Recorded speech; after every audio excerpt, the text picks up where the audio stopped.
Hello guys, I hope आप सब अच्छे होंगे। तो आज 9 जनवरी है और आज का हम लोग एडिटोरियल पेज पढ़ेंगे। आज का एडिटोरियल पेज भारत जोड़ो यात्रा को लेकर है, ठीक है, जो अभी काफ़ी करंट न्यूज़ में है। तो आपको किसी भी एग्ज़ाम में भारत जोड़ो यात्रा के रिलेटेड आ सकता है कि इसका क्या बेनिफिट हुआ, इसका क्या इम्पैक्ट पड़ा, इसकी क्या अचीवमेंट थी। आपको किसी भी आंसर राइटिंग आपको कहीं पे भी लिखना है तो आपको ये आ सकता है, जैसे UPSC, CPF assistant commandant, UPSC, CSC और कोई अदर एग्ज़ाम हो गया, ठीक है। तो यार मेरा मोटिव यही है कि जिनको न्यूज़पेपर पढ़ने में डिफ़िकल्टी आती है या फिर जो समझ नहीं पाते हैं न्यूज़पेपर, तो मैं आपको एक एक लाइन हिंदी में बताऊंगा। एक बार मेरे से पढ़ो, उसके बाद जाके खुद पढ़ो, आपको समझ में आ जाएगा 100%। देखो यार, वीडियो स्किप मत करो, लास्ट तक देखना, आपको 100% समझ में आएगा। और एक नोटबुक लेके रखना, उसमें मैं आपको एक एक वर्ड मीनिंग जो है ना, डिफ़िकल्ट वर्ड मीनिंग, वो मैं आपको बताता रहूँगा, ठीक है। तो यार अगर आपको थोड़ा भी समझ आ रहा है, चैनल को सब्सक्राइब करो, लाइक करो और कमेंट करो, और थोड़ा अपना सजेशंस आपको कुछ देना है तो कमेंट बॉक्स में दे दो। और प्लीज़ यार चैनल को सब्सक्राइब कर दो, ठीक है, और बेल आइकन को दबा देना ताकि जब भी मैं वीडियो डालूंगा आपको नोटिफिकेशन आ जाएगा। तो आज हम लोग पढ़ते हैं, आज का हेडिंग है जो हमारा, imagining the politics of fraternity. जो ब्रदरहुड की जो पॉलिटिक्स है ना, उसको, उसकी कल्पना करना, ठीक है। तो आज हम लोग पढ़ते हैं, ये दिया है हमारे कांग्रेस के जो पार्टी है ना, उसके ही एक मेंबर ने दिया हुआ है, ठीक है, आर्टिकल। तो इनके अपने अपने व्यूज़ रहते हैं जी, मतलब आपका एक ओपिनियन बनाएंगे किसी भी पर्टिकुलर मैटर को लेके, आपका एक ओपिनियन बनेगा, ठीक है। और ओपिनियन बनने से फिर आप क्या है ना, आप खुद से कुछ भी लिख सकते हो एग्ज़ाम में, ठीक है। क्योंकि ऐसे अपना ओपिनियन बनाना बहुत मुश्किल है। तो इनसे जो भी इन्होंने कुछ अपने सजेशंस दिए होते हैं, किसी पर्टिकुलर टॉपिक पे कुछ भी बोला होता है, तो इनसे हमको सीखना है और उसके बाद खुद अपना एग्ज़ाम में लिखना है, ठीक है। इसीलिए बोलते हैं कि एडिटोरियल पेज है वो जो बहुत ज़्यादा इंपॉर्टेंट है। तो प्लीज़ यार, तो पढ़ो इसको और स्किप मत करना। एज दी, तो शुरू करते हैं हम लोग। As the Rahul Gandhi led Bharat Jodo Yatra which is passing through Haryana now is scheduled to make its way towards Srinagar in another 10 days or so in the punishing north Indian winter, it is fair to ask what it has achieved। तो आपको पता ही है, अभी जो राहुल गांधी की भारत जोड़ो यात्रा है ना, अभी वो हरियाणा में पहुंची हुई है और कुछ ही दिनों में वो अगले 10 दिन के अंदर अंदर श्रीनगर में पहुंच जाएगी। और आपको पता ही है अभी कितना, मतलब नॉर्थ इंडिया में कितना विंटर चल रहा है। तो अभी ये पूछना एकदम वाजिब होगा, फेयर होगा कि इसने क्या अचीवमेंट है इसकी, ठीक है। तो फ्रॉम द आउटसेट, आउटसेट ये आप देख रहे हैं ना, आउटसेट का मीनिंग होता है स्टार्ट, ठीक है। तो ये लिख दीजिए आप आउटसेट का मीनिंग, क्योंकि द हिंदू बार बार इन्हीं वर्ड्स मीनिंग का यूज़ करता है, ठीक है। From the outset it was made clear that although the यात्रा was a political undertaking, it does not have an electoral motive। तो स्टार्टिंग से ही ये मतलब क्लियर कर दिया था भारत जोड़ो यात्रा के जो मतलब कांग्रेस पार्टी ने, कि हालांकि ये जो यात्रा है वो एक पॉलिटिकल है, मतलब पॉलिटिकल लीडर कर रहा है या फिर जो भी है, लेकिन ये it does not have an electoral motive, मतलब ये चुनावों के रिलेटेड या मतलब वोट खींचने के लिए नहीं है, ठीक है। However the yatra has succeeded in the important task of imagining and inaugurating a political counter culture grounded on the principle of fraternity और बंधुत्व। तो एक जो अचीवमेंट है ना, मतलब एक चीज़ में ये यात्रा है ना, वो बहुत ही ज़्यादा इसको सक्सेस मिला है। वो क्या टास्क है? Imagining and inaugurating a political counter culture. मतलब जो हमारा पॉलिटिकल है ना, पॉलिटिकल काउंटर कल्चर का मतलब होता है, काउंटर कल्चर का सीधा सीधा मतलब है कि विरोध या फिर विपक्ष। तो मतलब हमारा जो पॉलिटिकल सिस्टम है ना, वो क्या करता है, फैटर्निटी पे ज़्यादा बात नहीं करेगा, on the principle of fraternity पे। तो इस चीज़ में इसने क्या किया है, एक सक्सेस मतलब हासिल की है, क्योंकि इस यात्रा में ना फैटर्निटी की बात बहुत ज़्यादा हुई है, यही इसका मीनिंग है। Here it is important to underline that in the eyes of our nation's founder fraternity was not merely a value to aspire to you. Aspire का मीनिंग होता है डिज़ायर, आपको पता भी होगा यार, लेकिन मैं आपको फिर भी लिखवा देता हूँ, ठीक है। तो एस्पायर का मीनिंग होता है डिज़ायर। उसके बाद आ गया, जो हमारे नेशन के फाउंडर है ना, उनकी नज़र में जो फैटर्निटी है ना, वो वो एक डिज़ायर नहीं है, but a foundation principle to be upheld by all the political forces. जो एक पॉलिटिकल मतलब फाउंडेशन है, जो कि सबको, अपहेल्ड का मतलब होता है बरकरार रखना, तो जो सबको बरकरार रखनी चाहिए, ठीक है, सभी पॉलिटिकल फोर्सेस को। उनकी नज़र में ये सिर्फ एक डिज़ायर नहीं है, बल्कि एक प्रिंसिपल है जो सबको बनाए रखना चाहिए, सभी पॉलिटिकल पार्टीज़ को। Hence it was included in the preamble as well as in the fundamental duties of our constitution. ये बहुत ही मेन पॉइंट है। इसीलिए जो हमारा ये है ना अपना मतलब फैटर्निटी वर्ड है ना, ये हमारे प्रियम्बल में भी है और हमारी फंडामेंटल ड्यूटीज़ में भी है हमारे कॉन्स्टिट्यूशन के। ये क्वेश्चन आपको बन सकता है, ठीक है। उसके बाद आ गया the emergence of principal of fraternity, मतलब इसका एमर्जेंस कहाँ से हुआ, शुरुआत कहाँ से हुई। Since the emergence of modern nation state, the values of liberty, equality and fraternity have been the touchstone of all democratic projects across the world. तो जब से मॉडर्न नेशन स्टेट बनी हुई है ना, अलग अलग कंट्रीज़ बनी हुई है ना, जो इक्वालिटी, लिबर्टी एंड फैटर्निटी है ना, ये टच स्टोन का मतलब होता है, मतलब क्राइटेरिया, स्टैंडर्ड, मतलब ये लिबर्टी, इक्वालिटी, फैटर्निटी है ना, जितने भी डेमोक्रेटिक कोई भी भाषण देगा, किसी भी चीज़ की बात होगी, कोई भी डेमोक्रेटिक प्रोजेक्ट होगा ना अक्रॉस दी वर्ल्ड, तो इन 3 चीज़ों की बात वो पक्का करेगा। किस किस की, इक्वालिटी, लिबर्टी एंड फैटर्निटी की। However this values have been articulated and interpreted differently with specific historical and political context, लेकिन इनको ना अलग अलग तरीके से इंटरप्रेट किया जाता है। मतलब जिसकी जैसी हिस्ट्री होगी देश की, या फिर जिसका जैसा पॉलिटिकल स्ट्रक्चर होगा, उसी हिसाब से उसको वो इंटरप्रेट करेगा। Interestingly, although the values of liberty and equality have been given abundant philosophical and political attention, fraternity remains under theorised and seldom invoked. अब आपको बोर्ड मीनिंग लिखना है। अंडर थ्योराइज्ड का मतलब होता है, इनसफिशेंट, और सेल्डम का मीनिंग होता है समटाइम्स, मतलब कम होना, और इन्वोक्ड का मतलब होता है, इन्वोक का मीनिंग भी लिख दीजिए, इन्वोक का मतलब होता है अर्ज करना या लागू करना। तो क्या है ना, अब इसका मीनिंग क्या है मैं आपको बता देता हूँ। इसमें ये बताया है कि अगर, मतलब ये बात बहुत ही इंटरेस्टिंग है कि लिबर्टी और फैटर्निटी की तो हर कोई बात करता है, मतलब has been given abundant philosophical and political attention, इसको हर जगह पॉलिटिकल अटेंशन मिलेगी, हर कोई इक्वालिटी, लिबर्टी, इन चीज़ों के ऊपर भाषण देगा। लेकिन फैटर्निटी रिमेन्स अंडर थ्योराइज्ड मतलब उसकी इतनी कोई बात नहीं करेगा।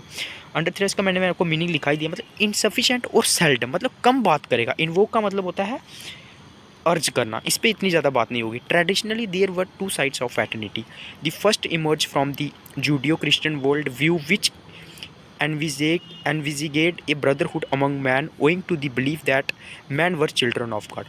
अब 2 व्यूज़ हैं जो फैटर्निटी के मेन बताए जाते हैं। एक जूडो क्रिश्चियन वर्ल्ड कहता है, विच एनविजिगेट का मतलब होता है रेफ़र करना, ये भी लिख दीजिए आप, ठीक है, मतलब रेफ़र करता है फैटर्निटी को, क्या रेफ़र करता है, विच एनविजिगेट मतलब refer a brotherhood among man owing to the believe that all man were children of God, मतलब वो फैटर्निटी को क्या बताता है कि जो जितने भी आदमी हैं वो गॉड के बच्चे हैं। The second more radical and secular, radical का मीनिंग आप लोग लिख लीजिए। रेडिकल का मीनिंग होता है, रेडिकल के 3-4 मीनिंग है यार, चेंज होना या फिर उगर होना और कंप्लीट। तो यहाँ पे मतलब लिखा हुआ है, इन्होंने कंप्लीट के कॉन्टेक्स्ट में इसको यूज़ किया गया है, ठीक है। तो बता देता हूँ मैं आपको, the second more radical and secular idea of fraternity was born out of the crucible of French Revolution. Crucible का मतलब होता है यार, क्रूबिकल का मतलब होता है from which new things come, जिससे मतलब कोई नई चीज़ आए। तो ये कहाँ से बोर्न हुआ है, bound out of the crucible of French Revolution, मतलब फ्रेंच रेवोल्यूशन से ये डेवलप हुआ है। Here fraternity denoted a sense of solidarity and brotherhood among those who were opposed to the tyrannical monarchical order. तो ये कहाँ से डेवलप हुआ है, ये फ्रेंच रेवोल्यूशन से। यहाँ पे फैटर्निटी को किस चीज़ से डिनोट किया जाता है, सॉलिडेरिटी से, मतलब कोऑर्डिनेशन बोला जाता है, और ब्रदरहुड अमंग दोस्त जो मोनार्ची को अपोज करते हैं, इस चीज़ से इसको बोला जाता है फ्रेंच रेवोल्यूशन के according. This idea became the basis of modern citizenship, और इसको मॉडर्न सिटीजनशिप का बेसिस माना जाता है। उसके बाद आ गया इंडियन कॉन्टेक्स्ट, मतलब इंडिया में कैसे फैटर्निटी की शुरुआत हुई या इंडिया में इसको किस तरह का दिया जाता है value. In the Indian context इसको बंधुत्व भी कहते हैं, bandhutva emerging during the process of anti colonial struggle and concomitant process of national building. तो इंडिया में ये कब इमर्ज हुआ, मतलब बंधुत्व फैटर्निटी, जब एंटी कॉलोनियल स्ट्रगल, मतलब जब हम ब्रिटिशर्स के खिलाफ स्ट्रगल कर रहे थे, and the concomitant process of nation building. अच्छा, अब मैं आपको कंकोमिनेंट का मीनिंग बता देता हूँ, मैंने पहले भी बताया, the Hindu bar bar use करता है, नेचुरली अनकम्पनिंग और एसोसिएटेड और फॉलो समथिंग, मतलब जो किसी चीज़ को फॉलो कर रहा है। तो ये किस चीज़ के दौरान हुआ बंधुत्व, नेशनल बिल्डिंग के दौरान भी ये डेवलप हुआ। द मोस्ट ऑर्डेंट का मीनिंग लिख दो यार, ये तो बहुत ज़्यादा इम्पोर्टेंट है। ऑर्डेंट का मीनिंग होता है कीन, उत्साही। तो ये क्या है, द मोस्ट ऑर्डेंट चैम्पियन ऑफ बंधुत्व वॉज डी आर अम्बेडकर। मतलब डी आर अम्बेडकर है ना, वो फ्रेटर्निटी की बहुत ज़्यादा बात करते थे। He was deeply disturbed by the absence of public conscience or empathy among the Hindus for their fellow human beings who were subjected to the degrading practice of untouchability। तो जो अम्बेडकर है ना, वो काफ़ी ज़्यादा सैड हो जाते थे ये देख के कि मतलब जो हमारे हिंदूज़ हैं ना, वो मतलब कोई भी सिंपैथी नहीं दिखा रहे हैं अपने फेलो साथियों के लिए who were subjected to the degrading practice of untouchability। तो जो क्या कर रहे हैं, जिनके साथ क्या हो रहा है, अनटचबिलिटी हो रही है, उनको कोई सिंपैथी नहीं दिखा रहे हैं हिंदूज़, ठीक है। तो ये देख के जो अम्बेडकर है वो काफ़ी सैड हो जाते थे। उसके बाद ही rightly argued that the absence of fraternity owing to cost consciousness within Hindu society was the primary reason for colonization of India and the chief impediment in nation building। impediment का आप लोग meaning लिख दीजिए। impediment का मतलब होता है obstacle, मतलब बाधा। तो उसने क्या बोला, जो ये मतलब absence ऑफ फैटर्निटी है ना, मतलब फैटर्निटी का प्रेजेंट नहीं होना हिंदू सोसाइटी में, ये एक मेन रीज़न है कॉलोनिलाइजेशन ऑफ इंडिया, जो ब्रिटिश इंडिया पे राज कर रही है उसका main reason. And the main chief का मतलब होता है मेन इम्पीडिमेंट का मैंने आपको मीनिंग लिखवा दिया। ऑब्स्टैकल है नेशन बिल्डिंग में, मतलब नेशन को बिल्ड करने में। In the Buddha and his दामा ही आर्ग्यूड, ये कोई शायद उनकी पोएम होगी या फिर कोई बुक होगी, उसमें उन्होंने क्या बोला, that any society which sanction the supremacy of one group over the other is bound to have perpetual conflict. अच्छा, परपिचुअल का मीनिंग लिख दीजिए यार आप, कॉन्स्टेंट या फिर नॉन स्टॉप। तो एक उनकी बुक थी या, ठीक है, उसमें ये बुद्धा एंड हिज दामा, इसमें उन्होंने क्या बोला था कि जो सोसाइटी है ना, जो मतलब एक ग्रुप को दूसरे ग्रुप से ऊपर मानती है, is bound to have perpetual conflict, मतलब उसके साथ मतलब नॉन स्टॉप उसके साथ घटनाएं होती ही रहती हैं, ठीक है। The only way to resolve this conflict is to make fraternity universally effective. तो इसको हम लोग एक ही तरीके से रिजॉल्व कर सकते हैं। किस तरीके से? हम लोग फैटर्निटी को यूनिवर्सल कर देंगे, इफेक्टिव कर देंगे।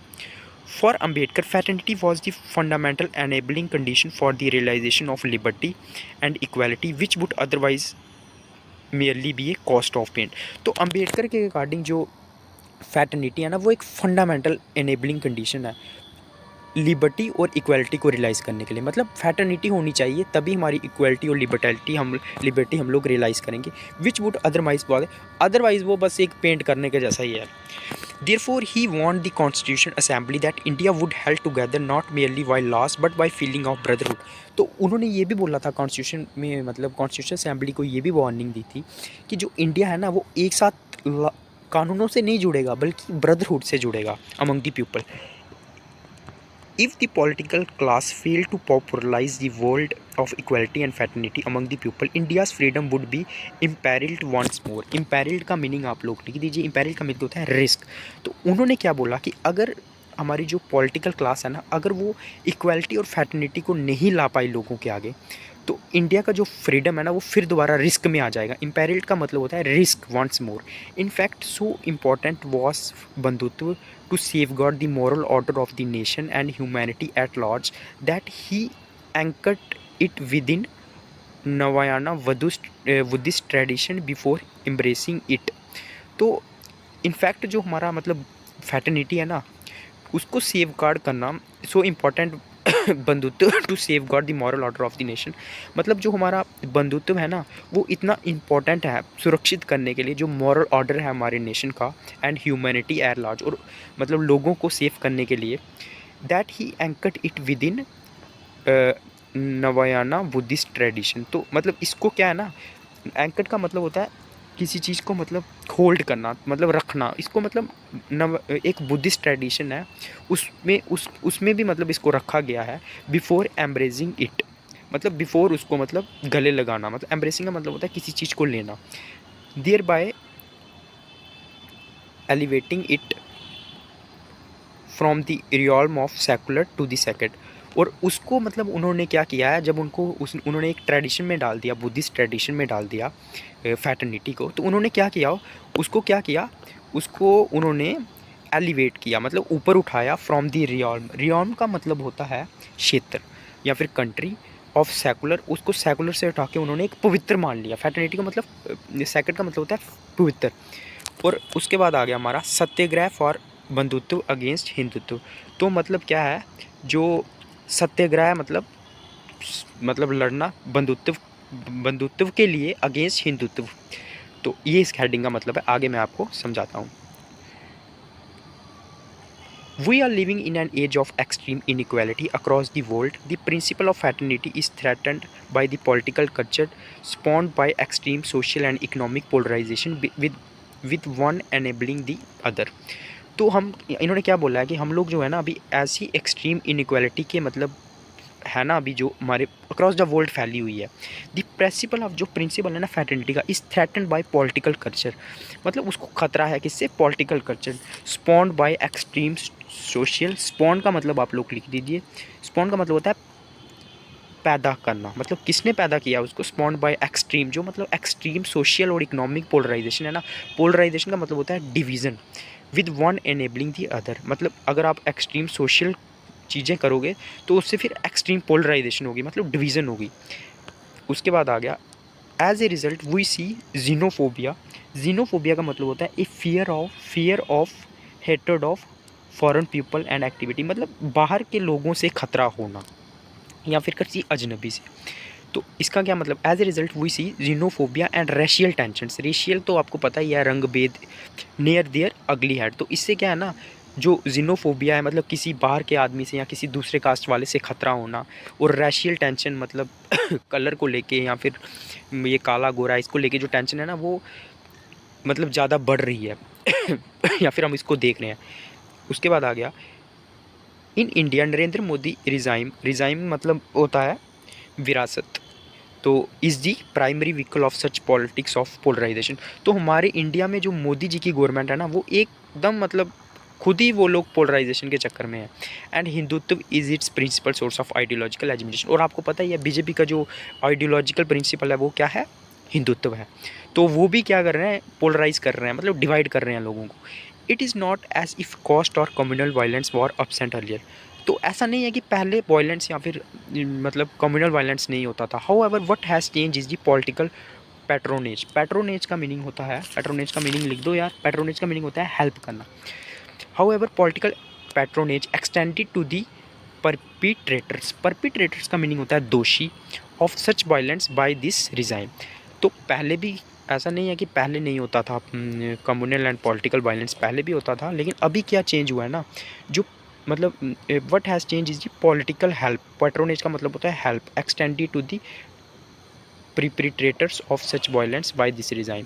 लेकिन अभी क्या है ना, जो मतलब दोषी है ना उनको क्या कर रहा है? पॉलिटिकल हेल्प मिल रहा है। तो किससे मिल रहा है? जो ये रिज़ाइम है मतलब मोदी गवर्नमेंट की है ना, ये जो मतलब पॉलिटिकल या हिंदुत्व फैलाते हैं ना, जो वायलेंस करते हैं उसको मतलब हेल्प मिल रहा है, पॉलिटिकल हेल्प दे रही है ये जो गवर्नमेंट है। The cases of Bilkis Bano's, Hathras and Unnao और the use of violent hate speech are powerful reminder of such a politics. तो आपको पता ही है जब ये बिल्किस बानू का केस तो आपको पता ही है, जो गुजरात गवर्नमेंट ने उन कैदियों को छोड़ दिया। इस पर भी मैं एडिटोरियल पेज पीछे पढ़ा चुका हूँ, इसलिए मैं बोलता हूँ कि आप लोग यार प्रीवियस भी जो मेरे लेक्चर्स हैं ना उनको देख लो। तो इसमें क्या हुआ है, जो बिल्किस बानू का केस है या फिर जो कठुआ में एक केस हुआ था जहाँ पे बीजेपी गवर्नमेंट ने जो कन्विक्टेड थे उनको सपोर्ट किया था, 2 मिनिस्टर ने, बाद में उन्होंने रिज़ाइन कर दिया। तो इस तरह के जो केसेस है ना, जो मतलब ये बताते हैं कि बीजेपी गवर्नमेंट हिंदुत्व को कितना प्रमोट करती है। On the economic front the top 1% have cornered more than 40% of the world in 2020। तो जो टॉप में 1% लोग हैं ना उनके पास 40, अगर इकोनॉमिक बेसिस पे हम लोग देखें उनके पास 40% ऑफ द वेल्थ है इन 2021 थी। While the poor and middle class struggle face. लेकिन जो पुअर और मिडिल क्लास है वो स्ट्रगल फेस कर रहे हैं। Such a politics threaten to tear apart our social fabric. इससे क्या हो रहा है ना, मतलब लोग, कोई अमीर है कोई गरीब, इससे हमारा सोशल फैब्रिक है ना जो वो भी क्या हो रहा है मतलब कोऑर्डिनेशन है जो वो भी थ्रेटन हो रहा है। इन such a context mister Gandhi, अच्छा ये मैं आगे लास्ट अभी ये कंक्लूजन ही समझ लो आप, क्योंकि भारत जोड़ो यात्रा के बारे में अभी इसमें बताया होगा। In such a context mister Gandhi is safeguarding the principle of fraternity by reintroducing language of non violence, fearlessness, equality and dialogue in the political discourse and reinforcing our common humanity। तो discourse का मतलब होता है preach करना, मतलब देना, उपदेश देना। तो इसमें क्या कर रहा है मेन जो मतलब अभी जो राहुल गांधी है ना वो फैटर्निटी प्रिंसिपल को सेफ करने की कोशिश कर रहा है। कैसे? वो नॉन वायलेंस, इक्वालिटी और इस तरह के डायलॉग को अपने जो पॉलिटिकल प्रीचिंग है ना, अपनी जो उपदेश है ना, उसमें वो यूज़ कर रहा है, ठीक है। This is nothing new as there were the very principles which guided our nation during our freedom struggle. तो भारत जोड़ो यात्रा में अभी राहुल गांधी इस तरह के वर्ड्स को यूज़ कर रहे हैं, तो इसका मतलब वो फैटर्निटी को प्रमोट कर रहा है। तो ये कोई नई बात नहीं है, इस तरह के वर्ड हमारी फ्रीडम स्ट्रगल में भी यूज़ हुए थे। While there have been many important mass campaigns to uphold and extend liberty and equality since independence, this is the biggest mass campaign to defend and enrich fraternity in the independent India. This is duty considered sacred by Ambedkar. तो क्या है ना, ऐसे बहुत सारे मतलब campaign हुए हैं हमारी कंट्री में जब से हम लोग इंडिपेंडेंट हुए हैं, लेकिन वो इक्वलिटी और मतलब इक्वलिटी और लिबर्टी को लेके हुए हैं ज़्यादातर। लेकिन ये एक सबसे बिगेस्ट कैंपेन है जो फैटर्निटी को प्रमोट कर रहा है। तो इसी तरह की ड्यूटी थी ना जो हमें अम्बेडकर साहब ने सेक्रेड की थी हमारे लिए, मतलब इसी तरह की this is a duty considered sacred by Ambedkar. तो इस तरह की ड्यूटी को अम्बेडकर बहुत ज़्यादा मान्यता देते थे, ठीक है। तो ये हमारा एडिटोरियल पेज था, मैं आपको डिफ़िकल्ट वर्ड मीनिंग भी बता दिया, ठीक है। अब आपकी कोई सजेशन है, आपको समझ में नहीं आ रहा है या फिर मैं कुछ गलत पढ़ा रहा हूँ, आप प्लीज़ यार कमेंट बॉक्स में लिखो, लाइक करो, लेकिन पूरा वीडियो देखा करो यार प्लीज़। लाइक करना, कमेंट करना, शेयर करना, सब्सक्राइब करना। जय हिंद, धन्यवाद, ओके, गुड बाय।